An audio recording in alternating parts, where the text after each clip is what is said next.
Hey, this is Chaz, and welcome to my world from my living room. Today, I want to share something really special to me, and that's my love song to my son. I want to share how I got started in songwriting and how it's become the most beautiful language I've ever learned. Stick around at the end of this podcast for a little bonus content.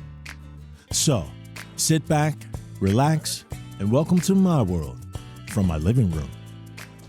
Hey, it's Chaz, and welcome to my living room. So today I want to talk about something that's really special to me, and that's my son and my relationship with my son. I mean, he was the center of my world when he was born. It was like, man, I'm a dad. What a responsibility. What do I do?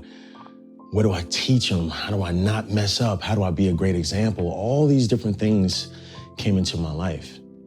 Now, all the while, I'm pursuing my dreams as a photographer, as a singer, all these different things that New York had to offer.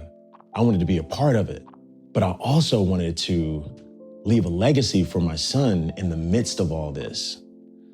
So the juggling act between my creativity and my fatherhood really crossed on so many different levels. There was a time that I remember his first job, as a little model, as a Pampers baby. Like, that was amazing for me, because every parent in the world wants their kid to be a Pampers baby. And I was fortunate in the midst of chasing my dream, being able to help nurture his and help to begin a journey for him that at the time he didn't know that of what's going on. But, when I'm able to be in a position to help facilitate some of those dreams, it's a beautiful thing. There was another time when we had an opportunity to be the father and son, casted as father and son for a Cadillac commercial that actually premiered during the Oscars one year.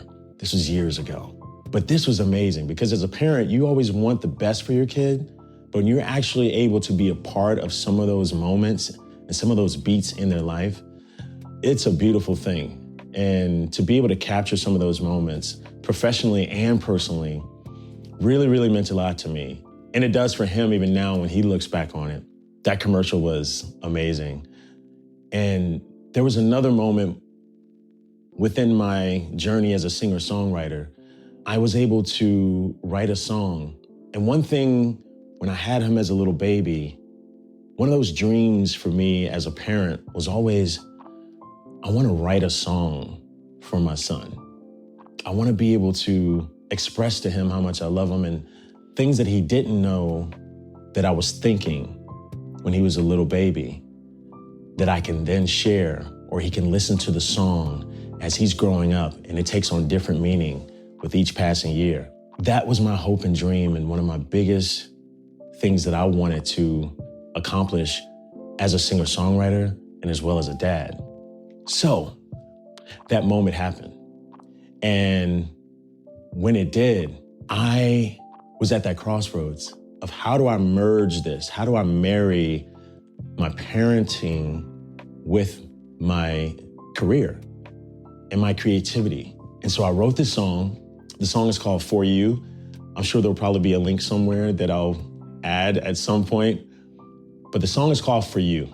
Once again, that juggling act happens because I'm sitting there going, okay, this song, I want every dad in the world to hear this song. I have so much hopes and ambitions for this.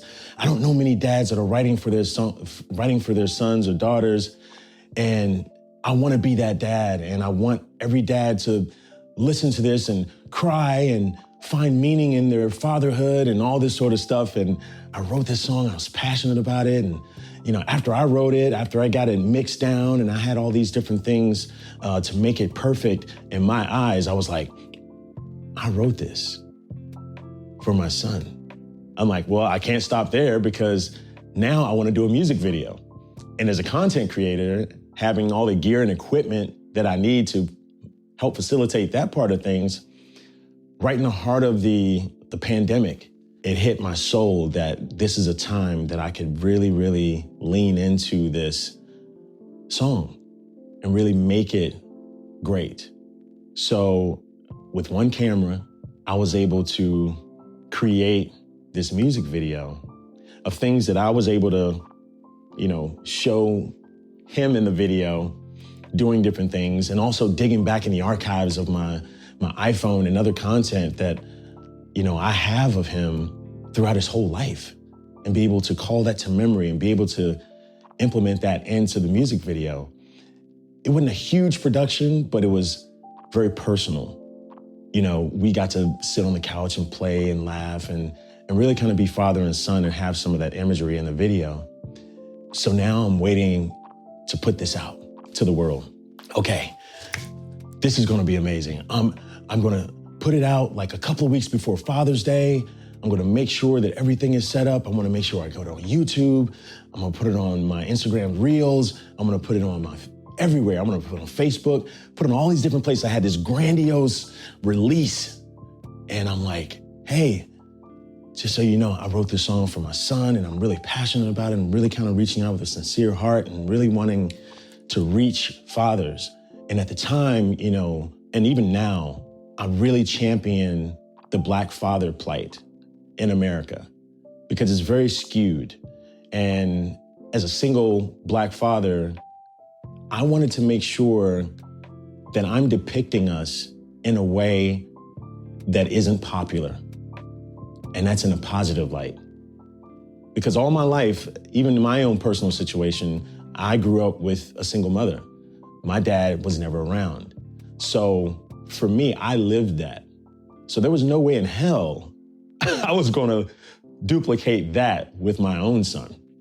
So I had this whole, thing. I'm like, I'm gonna release it. So I released it. And literally I'm sitting there counting the likes, counting the views. I'm going through this whole process. And, for my expectations for it, which I think we always have these huge expectations for our work, it didn't really show up in a way that I really wanted it to.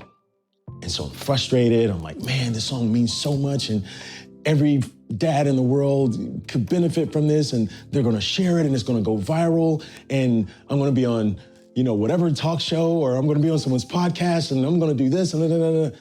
And at the end of the day, I just went, no. That's not the message. The message was to simply write a song for your son. All the rest of it is a bonus. I said, whether anybody's inspired by it or you get just a little bit of engagement or anything like that, that's not the biggest thing that's supposed to happen with the song. Because at the end of the day, the song was meant to inspire and be a legacy for your son. Yeah.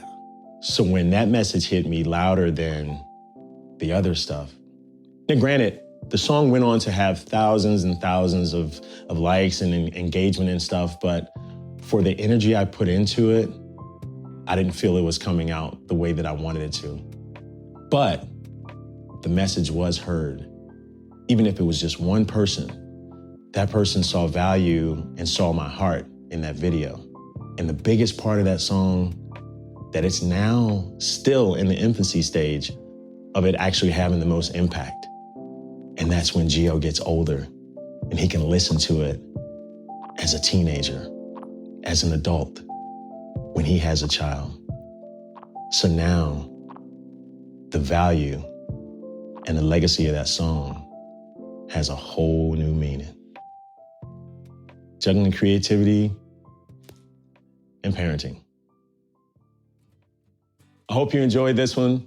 I know it was a very introspective story, but if you are a parent, and whether you're a singer-songwriter or no matter what you do, invest that time and think of those moments when they're being kids.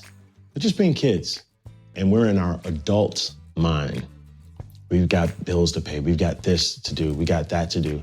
Just know that everything you say when they're younger permeates in their soul, and it shows up in the most random ways when they get older and they turn into adults.